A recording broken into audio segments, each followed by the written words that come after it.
अस्सलाम वालेकुम। जी हाँ, मैं हूँ आपका अपना शेफ जाकिर और आज हम मौजूद हैं मलेशियन पाम ऑयल के इस खूबसूरत सेट पे। जी हाँ, मलेशियन पाम ऑयल की जानिब से ये शो हम आपके साथ कर रहे हैं और बना रहे हैं बहुत सारे ऐसे खाने और कर रहे हैं बहुत सारी ऐसी बातें जो आप और हमारे लिए फ़ायदेमंद हो, यानी कि जिसमें फ़ायदा आपका ज़्यादा और तरीका हमारा ज़्यादा। और साथ में जब नाम जुड़ जाता है मलेशियन पाम ऑयल का तो क्या बात है जनाब, सोने पे सुहागा।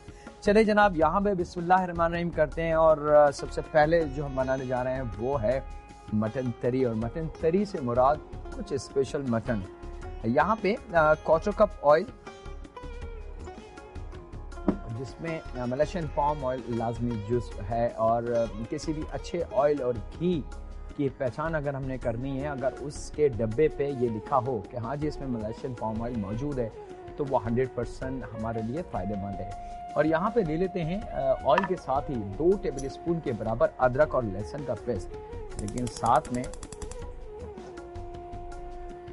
ऑयल को थोड़ा सा गर्म भी कर लें। अच्छा, बाज़ ख़वातीन कुकिंग के दौरान ये छोटी छोटी चीज़ों को भूल जाती हैं, तवज्जो नहीं देती हैं और यही हमारे खाने को नुकसान दे अमल कहलाता है। यही वो छोटे छोटे पॉइंट्स, मिसाल के तौर पे कि ख़वातीन ऑयल या घी शामिल करती हैं पैन में और फिर किसी चीज़ को लेने के लिए फ्रिज तक, काउंटर तक या थोड़ा सा मूव हो जाती हैं और वो जलना शुरू हो जाता है और फिर एकदम उसमें वो डाल के खाना पकाना शुरू कर देते हैं। तो याद रहे कि जो खाने पकाने का ऑयल या घी हम इस्तेमाल करते हैं, अगर उसमें से इतना वो गर्म हो जाए कि उसमें से धुआं निकलने लगे, स्मोक निकलने लगे, तो वो नुकसानदेह होता है हमारी सेहत के लिए। क्योंकि ऑयल और घी की जो ग़िज़ाइयत, जो विटामिन्स उसमें मौजूद होते हैं, वो तो सब जल जाते हैं, ख़त्म हो जाते हैं।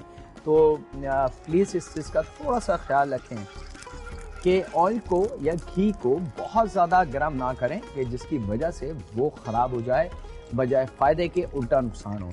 अच्छा जनाब, यहाँ पे अदरक लहसुन 2 टेबल स्पून हमने शामिल करा और जैसे ही अदरक लहसुन थोड़ा सा पकना शुरू हो जाए, बस इसको थोड़ा सा पकाना है ताकि इसका कच्चापन दूर हो जाए। और यहाँ पे मेरे पास मौजूद है आधा केजी के बराबर बकरे का गोश्त। अच्छा, यहाँ पे मैं ऑप्शन आपको दे रहा हूँ कि आप चाहें तो बोनलेस भी इस्तेमाल कर सकते हैं और आप चाहें तो हड्डी वाला भी इस्तेमाल कर सकते हैं। और यहाँ पे जैसे ही अदरक लहसुन थोड़ा सा पक जाए तो हमने मटन की बोटियाँ उसमें शामिल कर देनी हैं।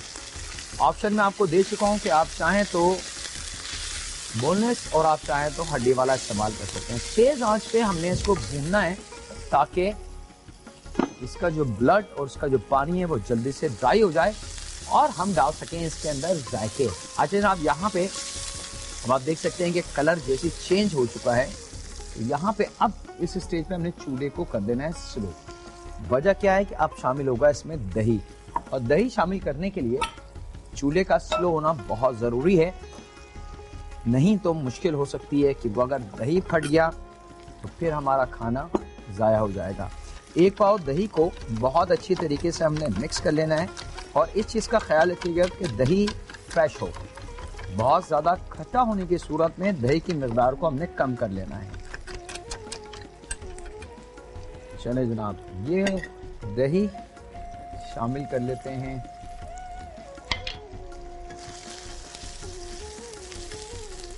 इसको मैं हटा लूं ताकि टेम्परेचर ऑयल का और थोड़ा सा कम हो जाए।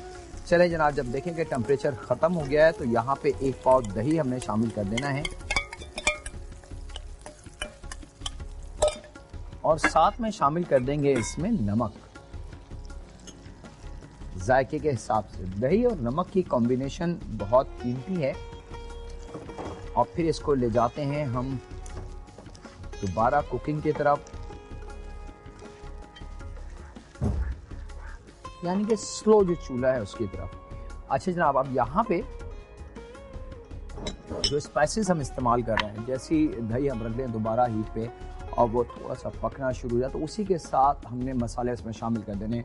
और आधी चाय की चमची के बराबर मेरे पास मौजूद है यहाँ पे जायफल जवत्री का पाउडर। दोनों को हम वज़न बना के आप ड्राई जो मसाला पीसने की मशीन है उसमें पीस सकते हैं। और यहाँ पे मेरे पास मौजूद है 1 टेबल स्पून के बराबर पिसा हुआ गरम मसाला पाउडर, ये इसमें चला जाएगा। 1 टेबल स्पून के बराबर हल्दी पाउडर, ये इसमें चली जाएगी।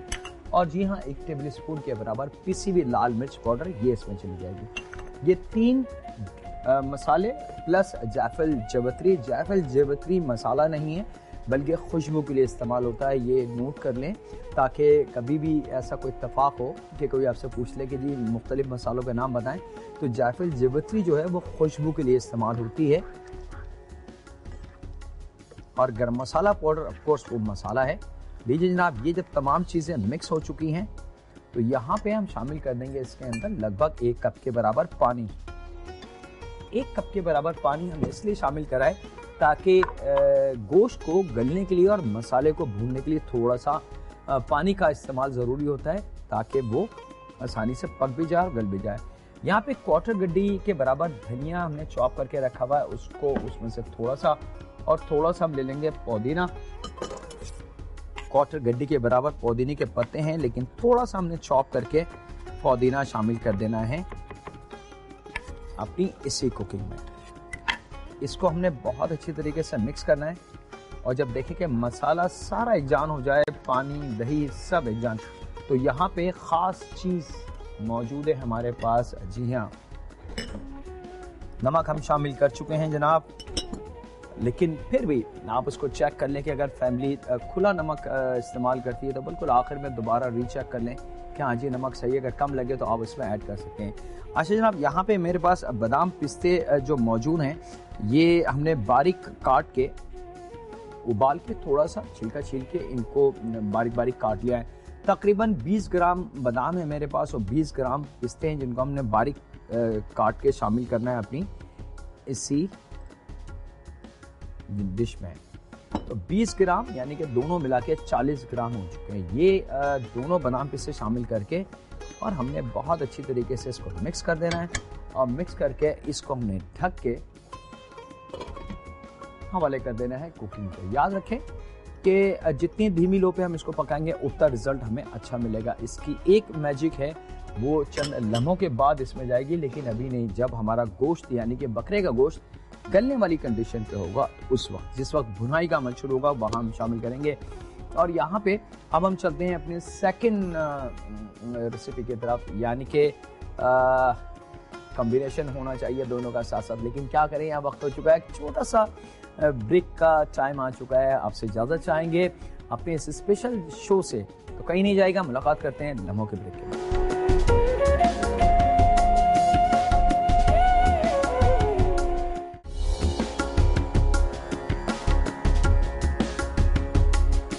Welcome back. ब्रेक से वापस आ चुके हैं और यहाँ पे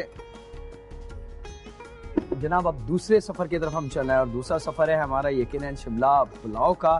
साथ में चिकन और कॉम्बिनेशन होगी मसाले की और सबसे कीमती चीज़ होगी घी।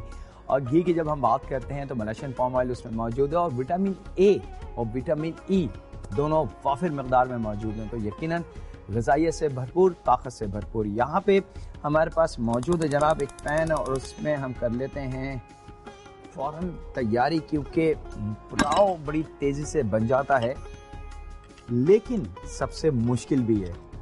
आधा कप के बराबर घी का हमने इस्तेमाल करना है, जिसमें मलेशियन पाम ऑयल उसका लाजमी जूस मौजूद है उसके अंदर।